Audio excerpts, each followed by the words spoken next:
আজকে আমি গাড়িতে আসতে আসতে আমার সহধর্মিনীর সাথে কথা বলছিলাম। শুনো, বিতর্কিত যারা করতে চায় তাদের ব্যাপারটা অনেকটা এমন। সে বললো কেমন?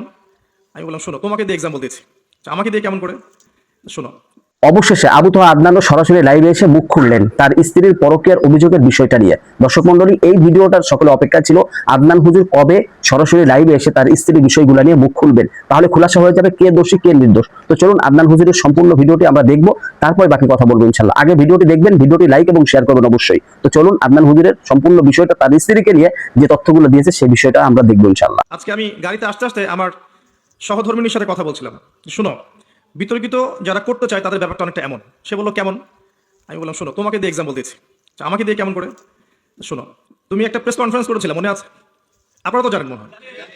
সেখানে সে বলেছে যে ঠিক আমি যেমন উনিও তেমন। একেবারেই নিরীহ সাধারণ একটা মানুষ। ঠিক আমি যেমন, ঠিক উনি যেমন, ঠিক আমি যেমন, আমরা প্রত্যেকেই নিরীহ মানুষ। আমি কিছুই জানি না, আমি এই অঙ্গনের মানুষও না। আমি আবারও বলি, আমি এই অঙ্গনের মানুষও না। আমি ওনাকে অনেক ভালোবাসি, আমি আপনাদের বোন। জাস্ট আমি ওনাকে ফিরে পেতে চাই। আমি আপনাদের বোন, আপনারা সবাই আমাকে একটু হেল্প করবেন। আমি আপনাদের বোন, আমি আর এর বেশি কিছু আপনাদেরকে আমি বলতে পারতেছি না। আমি মাঝে মাঝে ওর কনফারেন্সটা দেখি এবং আমি আল্লাহ শুকরিয়া আদায় করি যে আল্লাহ পাক এমন একজন সাহসী স্ত্রী আমার ঘরের মধ্যে দিয়েছে, আলহামদুলিল্লাহ। আমরা দোয়া করি আল্লাহ পাক তার নেক হায়াতে লম্বা করুন। তো সে একটা জায়গায় বলেছে যে মানে আমার ইনোসেন্স বুঝাতে, আমি যে অপরাধ করিনি বা আমি যে অপরাধী নই, আমি যে অসহায় সাধারণ একটা মানুষ, এটা বোঝাতে গিয়ে সে বলেছে ঠিক আমি যেমন উনিও তেমন, ঠিক আমি যেমন উনিও তেমন, দুইবার রিপিট করেছে। মানে ও বোঝাতে যাচ্ছে ও যেমন একটা সাধারণ মানুষ জনগণ, আমার স্বামীও তেমনই। তিনি কোনো দল, কোনো মত, কোনো শত্রু মিত্র কারোর সাথে জড়িত নন। আমার স্বামীকে আমার কাছে ফিরিয়ে দিন, না হলে আমাকে তার কাছে নিয়ে যান, এরকম করে বলেছে না? তো যদি কেউ বিতর্কিত করতে চায়, দেখবেন ওর মাইন্ডসেটটা কেমন হবে। সমালোচক এবং বিতর্কিতকারীদের মাইন্ডসেট হবে এমন। আদনান সাহেবের স্ত্রী বলেছেন ঠিক আমি যেমন উনিও তেমন, অতএব সাবেকুন নাহার আদনান সাহেবের স্ত্রী, তিনি প্রমাণ করলেন যে আদনান সাহেব একজন মহিলা। সে বুঝলেন যারা বিতর্কিত করতে চায় কোন ইস্যু প্রয়োজন নাই।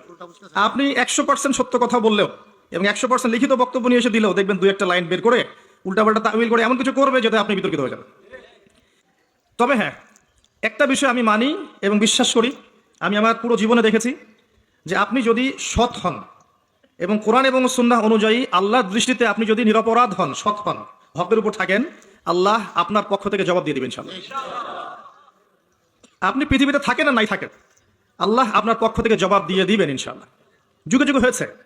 যাই হোক দর্শক মন্ডলী, আপনারা আদনান হুজুরের সম্পূর্ণ ভিডিওটি দেখতে পারলেন, তার কথাগুলো শুনতে পারলেন, তার স্ত্রীকে নিয়ে যে তথ্যগুলো দিয়েছে। অবশ্যই আপনার মতামত জানার চেষ্টা করবো ইনশাআল্লাহ। আপনার মতামত কমেন্ট বক্সে কমেন্ট করে জানাবেন। ভিডিওটি ভালো লাগলে লাইক এবং শেয়ার করবেন। তো সম্পূর্ণ ভিডিওটি কন্টিনিউ করার জন্য আপনাকে অসংখ্য ধন্যবাদ। তো সবাই ভালো থাকবেন, সুস্থ থাকবেন।